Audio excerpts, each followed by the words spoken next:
music that cut 17-year-old Jordan Davis's life too short. And now, 3 years later, Jordan's father is vowing to honor his son's memory. A family torn apart, now on a mission for gun reform. This is Jordan's bedroom. Fuck him. Coming here from time to time. Fuck that low-life motherfucker. It's been 3 long years since Ron Davis lost his son Jordan. Presented that to me during Jordan Davis Day, and this is when Jordan was smaller, and we had Christmas pictures. Fuck you. Time will never heal. I would imagine as a father, it's all hard.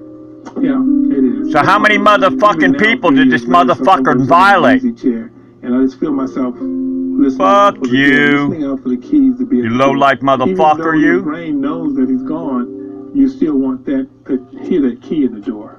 It started with a trip to the mall with his friends in Jacksonville, Florida on Black Friday, 2012. The 17-year-old was killed outside a convenience store, shot dead by 45-year-old businessman Michael Dunn. Basically, the boys are parked here. They pull in. Tommy Storms gets out to go inside the store, leaves the other three boys in the car. They leave the music playing loud. The music is rapper Little Reese's song, Beat. Yeah, trivialize that fucking shit. At some shit. point, Michael Dunn pulls into the spot next to him on the passenger side. Rhonda Rower gets out of the vehicle. That's when an ordinary evening turns deadly. The music was too loud. Michael Dunn had asked them to turn the music down. Tevin Thompson, who was sitting in the front passenger seat, complied, turned it down. Jordan didn't want to turn the music down. He said, let's turn it back up. Yeah, motherfucking piece of shit, motherfucker. Back up. Fuck him. And then there was an exchange of words. Let him fucking rot in his motherfucking grave. Davis started exchanging words. Let him rot in his fucking grave. Thompson members hearing Jordan say to Michael Dunn. According to witnesses, and there were statements of, are you talking to me, coming from Mr. Dunn? And I believe a couple of the witnesses stated they heard, you're not going to talk to me that way. Suddenly, the argument escalates. And before anybody knows it, Dunn is leaning over to his right, reaching into his glove box, pulling out a Taurus 9mm. Right about this time, Tommy comes out of the store, gets into the car, straps himself in, looks over, and sees a gun pointed at 3 feet away. It was over in moments. A life gone. Lives ruined. Lucia Macbeth, Jordan's mom, tried to cope with her heartache by clinging to the last conversation she had with her beloved son, less than 24 hours before he died. Not having manners just might get you motherfucking killed. Thank you for loving me. Oh yeah, huh? Low-life motherfucker. Tell me about your boy. He was not a perfect child by any means, but he was a good young man. Yeah, huh? The life of the party. People would say, when Jordan walks in the room lights up. Yeah, he was the Hellraiser. He was humorous. He was very sensitive, very intuitive. Mama's boy, daddy's boy? He started out mama's boy, but ended up daddy's boy. Yeah, that means When Michael Dunn is questioned by police, one gangster to another. All an act of self-defense. I'm still not reacting, but then this guy goes down on the ground and comes up with something. I thought it was a shotgun. Do you remember how many times you shot? I shot 4 times, and that SUV pulled out, and like I said, in my mind, they got a gun. I was still scared, and so I shot 4 more times. As they were fleeing? Yeah. If he doesn't have any interaction with African Americans, and so when you don't have any, you just go by what you read, or you go back by what you see on television, people of color in handcuffs. Yeah, trivialize a fucking crime, man. Then immediately when you heard the loud music, they're going to become thugs and gangsters. You fucking terrorist, goddamn motherfuckers. 2 years of waiting, Michael Dunn's trial finally begins in February 2014. Soft-spoken and polite, his friends in the car, Leland and Tevin. Oh yeah, they've been coached by the liars. Michael Dunn. Do you recall anything that Jordan Davis said to the defendant? Yes, sir. What was that?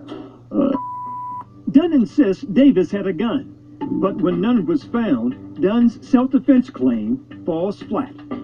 According to Detective Musser, investigators found no weapons in the SUV the night of the shooting, nor anywhere near the gas station parking lot. After 6 days of hearing testimony, the jury goes out to deliberate their verdict, while Jacksonville waits for justice. No one person waiting on that verdict, there was a lot of tension in the city. My Twitter page, my phone, everything was blowing up. It takes the jury 4 days to come to a unanimous decision on 3 attempted murder charges. The state of Florida versus Michael David Dunn. Verdict is to count 2. We, the jury, find the defendant guilty. That's bullshit, man. 3. We, the jury, find the defendant He was fucking entrapped by the idiot clown fucking cops. The defendant guilty of attempted second-degree murder. But on the charge of first-degree murder for shooting Jordan Davis, the jury fails to commit. Jordan's parents refuse to surrender. Where does the fight go now? We will go back to court. You want a retrial? Yes, we're definitely going back to fight for Jordan. In September 2014, Dunn returns to the witness stand, this time for a leaner trial. At the end there, you said you can't say for sure what it is. Sure, I just saw the top. But today, are you sure it was a shotgun? Yes, I am. After 4 days of testimony and 5 hours of deliberation, this time the jury comes back unanimous. We, the jury, find the defendant guilty of first-degree murder as charged in the indictment. Oh yeah.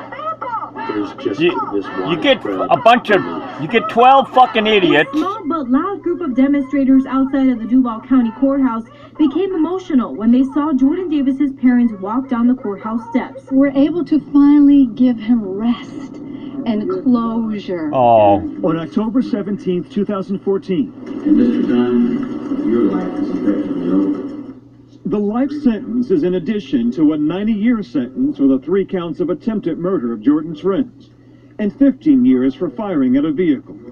The tragic end of Jordan Davis's young life has marked the beginning of a new one for his parents, Ron Davis and Lucia McBath, as outspoken activists for gun reform. We know that God has a greater purpose. Yeah, make money off gangsters. That's what that's all about. And for profit off your fucking gangster. Why haven't you decided? Your fucking gangster I kid. lost my boy. We got justice in court. I'm just going to move on. Jordan is driving me when you say, don't you get tired? All I have is my words to change people's minds, to stop people from killing, especially killing. How about having it where you don't turn your fucking music up, your fucking noise? That ain't fucking music. You're an optimistic man still, though, despite all that you've endured, all that you've seen. Yeah, because God has shown me the journey. You know, some of us. Oh, yeah, we don't know why we're here. Psalms 35:20 of the Bible says there are those who lay in wait and ensnare the peaceful of the fucking land. Basically. And it spread the word that this country cannot continue the way it's continuing. That we have to put lives in front of guns, lives in front of finances, lives in front of everything. That we have to educate ourselves and enlighten ourselves and let us know that we'll never be at peace as long as we keep killing each other and going around the world and killing people. What about the inconsideration of that motherfucker who decided to turn up the fucking noise? Next, would you fly for days on end for elite travel perks? The truth of the matter is, you'll notice that this lowlife motherfucker, Michael Dunn asked him to turn the fucking noise down. The audio terrorism fucking device that they like to call music. Fuck. So, this is a perfect example. Not having manners can get you motherfucking killed. Because the thing is this is, you don't know what's in a stranger's mind. You don't know, he may have just gotten in a fight with somebody or something like that. He may be going through, maybe there's a divorce, maybe there's something that's going on in their mind.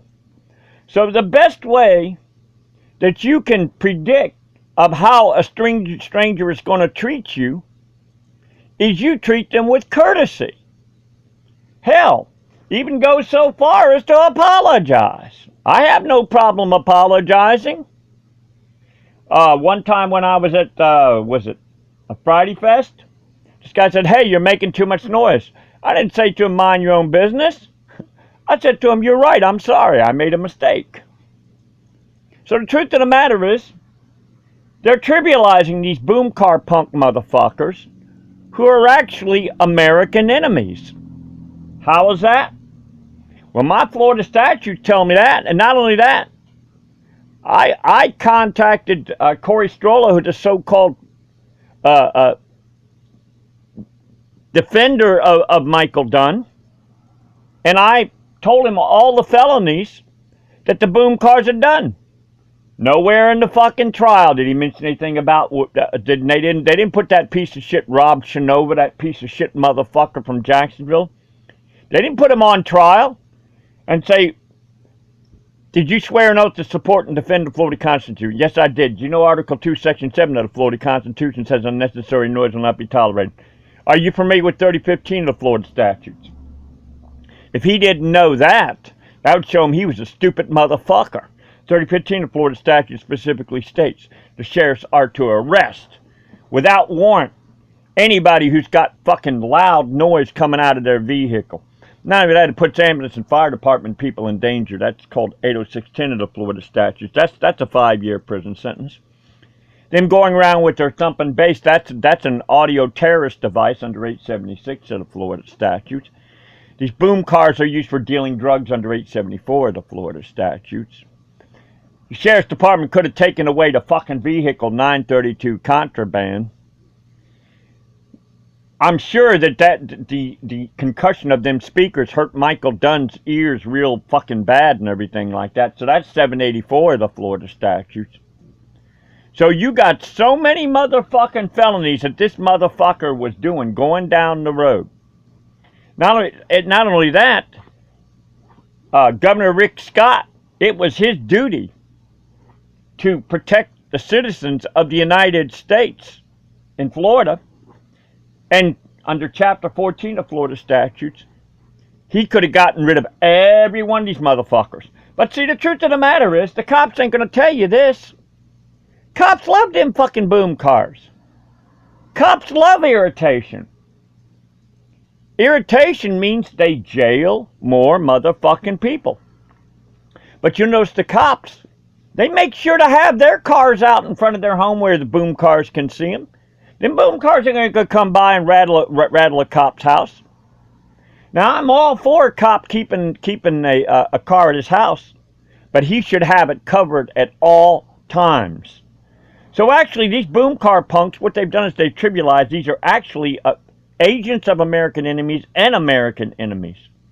So the truth of the matter is, them motherfuckers weren't innocent. They could have chosen courtesy, which proves the facts are, bad manners may just get you motherfucking killed. And that's what happened to that motherfucker. That Jordan Davis piece of shit motherfucker, he figured, well, I got a rat in a cage. I think I'll just turn it up and torment him. Well, this is what happens when you fucking don't show manners to total strangers and consideration for people.